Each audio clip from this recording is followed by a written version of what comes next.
নমস্কার বন্ধুরা, রিনাজ হোমলি কিচেনে সকলকে স্বাগত। আজ শেয়ার করব দুধ পটলের রেসিপি।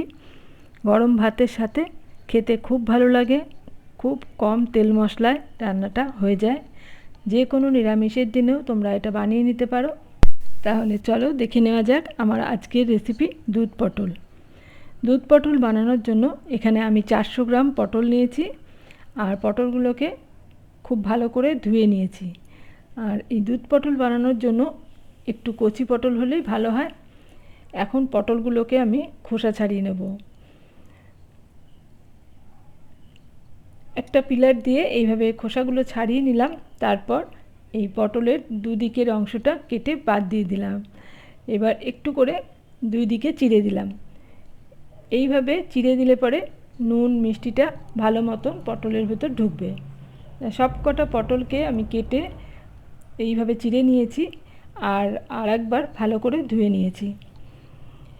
এখন কড়াই গরম করে দিয়ে দিলাম সাদা তেল। রান্নাটা তোমরা সর্ষের তেলেও করতে পারো, আমি সাদা তেলে করছি। তেল গরম হয়ে গেলে ফোড়নে দিলাম 1 টুকরো দারচিনি, 2টো এলাচ আর 2টো লবঙ্গ। এবার ফোড়নটা একটু নাড়াচাড়া করে ভেজে নিয়ে এর মধ্যে পটলগুলোকে দিয়ে দিচ্ছি।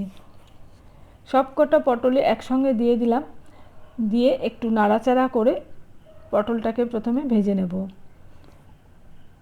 রান্নাটা তোমরা পটলটা ভেজে তুলে রেখেও ফোড়ন দিয়ে তারপরে মশলাটা কষিয়েও বানাতে পারো।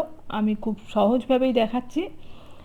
আমি ফোড়নটা দিয়ে তার মধ্যে পটলটা দিয়ে দিয়েছি, ঢাকা দিয়ে রেখেছিলাম যাতে তাড়াতাড়ি ভাজাটা হয়ে যায়। তারপর 2 মিনিট পর ঢাকাটা খুলে নিয়েছি, আর পটলগুলো এখন অনেকটাই ভাজা হয়ে গেছে। পটলটা খুব ভালো করে চারিপাশটা ভেজে নিতে হবে। এবার এর মধ্যে দিয়ে দেব 1 চামচ জিরের গুঁড়ো দিলাম, আর দিলাম 1/2 চামচ হলুদের গুঁড়ো। অল্প একটু জল দিলাম, স্বাদ অনুযায়ী নুন দিয়ে দিলাম। আর গ্যাসের ফ্লেমটাকে লো করে রেখে আমি মশলাটাকে কষিয়ে নিচ্ছি। পটলের সাথে মশলাটা ভালো মতন কষিয়ে নিলাম। এবার এর মধ্যে দিয়ে দেব এই কাপ মেপে 2 কাপ হালকা উষ্ণ দুধটাকে আমি আগে থাকতে জাল দিয়ে রেখেছিলাম, আর আমি প্যাকেটের দুধই দিলাম।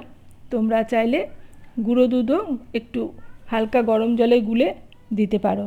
তারপর 3টে কাঁচা লঙ্কা দিয়ে গ্যাসের ফ্লেমটাকে মিডিয়ামে করে ঢাকা দিয়ে 3 মিনিট মতন রেখে দিয়েছিলাম। 3 মিনিট পর ঢাকাটা খুলে নাড়াচাড়া করে নিলাম, আর দেখে নিচ্ছি পটলগুলো সেদ্ধ হয়েছে কিনা। পটলগুলো ভালো মতন সেদ্ধ হয়ে গেছে। এখন দিয়ে দিলাম 1/2 চা চামচ চিনি। চিনিটাকে দিয়ে ভালো করে মিশিয়ে নিলাম। আর রান্নাটা মোটামুটি হয়েই গেছে।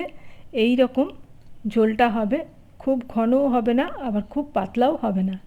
এবার এর মধ্যে দিয়ে দিচ্ছি 1 চা চামচ ঘিটা দিয়ে আবারও ভালো করে নেড়ে মিশিয়ে নিলাম।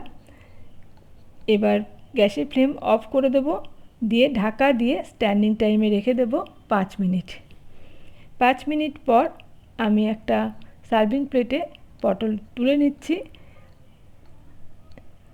দেখতেই পাচ্ছ কত সহজে খুব তাড়াতাড়ি এই রান্নাটা হয়ে যায়, আর খেতেও অপূর্ব হয়। তোমরা অবশ্যই একবার বাড়িতে এইভাবে দুধ পটল বানিয়ে দেখবে। আশা করছি তোমাদেরও খুব ভালো লাগবে। আমার আজকের এই দুধ পটলের রেসিপি তোমাদের কেমন লাগলো কমেন্টসে জানাবে। ভালো লাগলে লাইক আর শেয়ার করে দেবে। চ্যানেল এখনও সাবস্ক্রাইব করা না থাকলে চ্যানেলটা সাবস্ক্রাইব করে পাশে থাকা অল বাটনটা প্রেস করে রাখবে। পরবর্তী ভিডিওর নোটিফিকেশন তোমাদের কাছে চলে যাবে। আজ এখানেই শেষ করছি, আবারও চলে আসব অন্য কোনো রেসিপি নিয়ে।